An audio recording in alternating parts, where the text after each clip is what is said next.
আগে আমরা দেখতাম মেম্বার হয়, চেয়ারম্যান হয়, চেয়ারম্যানের চেয়ার থাকে, মেম্বারের কি থাকে, মেম্বারের চেয়ার থাকে।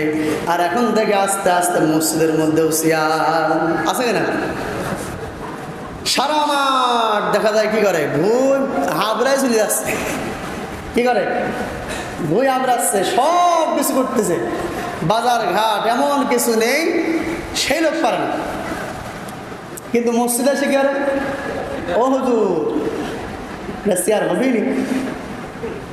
হ্যাঁ, তাহলে আপনার ব্যবসায় কি লাগে না, চেয়ার লাগে না, চাষ করতে গেলে চেয়ার লাগলো না, কোথাও চেয়ার লাগলো না, চেয়ার লাগলো কোথায়, মসজিদে এসে।